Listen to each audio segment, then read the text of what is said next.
আসসালামু আলাইকুম ওয়া রাহমাতুল্লাহি ওয়া বারাকাতুহু। প্রিয় মুসল্লিয়ান একরাম,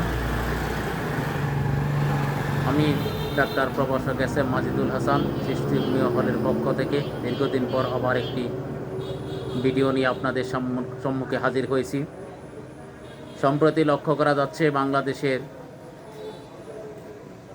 অনেক আলেম উলামা, যারা নিজেদেরকে বিজ্ঞ আলেম উলামা পীর মাশায়েখ বলে পরিচয় দেন, তারা একটি আমাদের প্রিয় নবী হজরতে মুহাম্মদ সাল্লাল্লাহু আলাইহি সাল্লাম কবে নবুয়ত প্রাপ্তি হলেন, শায়খ আহমদুল্লাহ সাহেবের একটি বক্তব্যের প্রেক্ষিতে একজন পীর তাহিরি সাহেব তিনি এই বিষয়ে তীব্র প্রতিবাদ জানায় এবং একটা বিভ্রান্তির সৃষ্টি করছে আলেম সমাজের মধ্যে। সাধারণ মুসলমান যারা,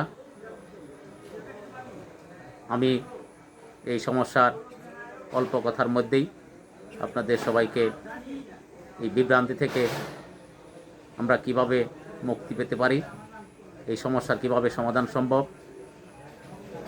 অল্প কথার মাধ্যমে আমি আপনাদেরকে বোঝানোর চেষ্টা করছি।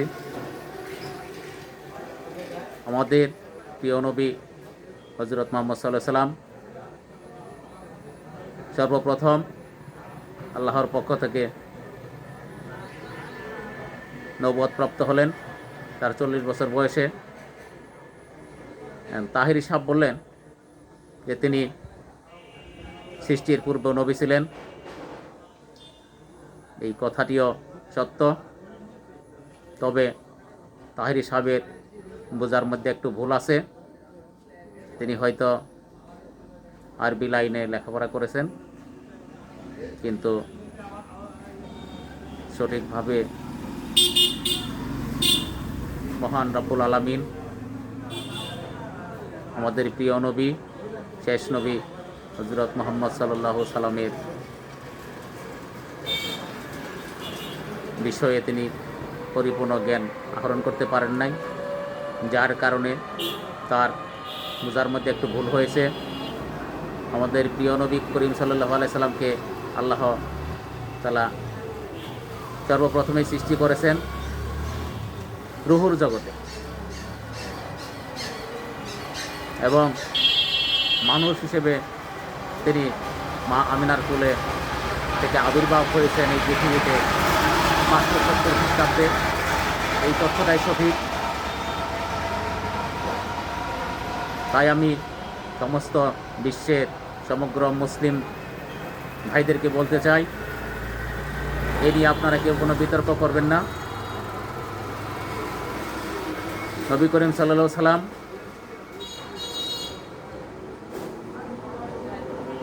আমাদের নবুয়ত প্রাপ্তির পর তিনি সর্বপ্রথম হযরত আবু বকর রাদিয়াল্লাহু তাআলা আনহু তার মাধ্যমে তার দাওয়াতে ইসলাম ধর্ম গ্রহণ করেন।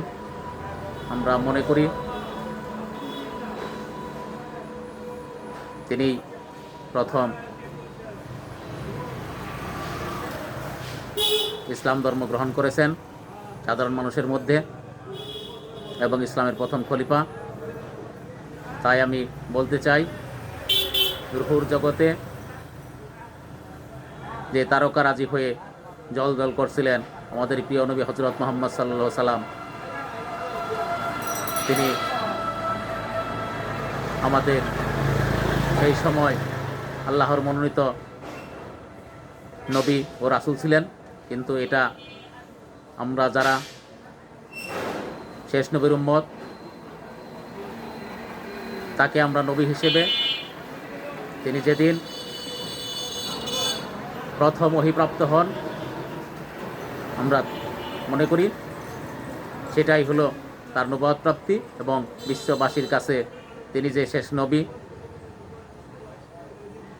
আল্লাহর ওহী তার কাছে প্রথম আসছে, এবং দীর্ঘ 23 বছরে মুসলমানদের জীবন বিধান কি হবে সম্পূর্ণ কোরআন 23 বছর নাজিল হয়েছে,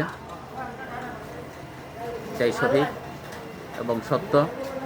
আপনাদের এই বিশ্বাসটুকু যদি সবার থাকে, আমি মনে করি আর কোথাও কোনো ধরনের ত্রুটি বিচ্ছুতি থাকবে না। আল্লাহ হাফিজ।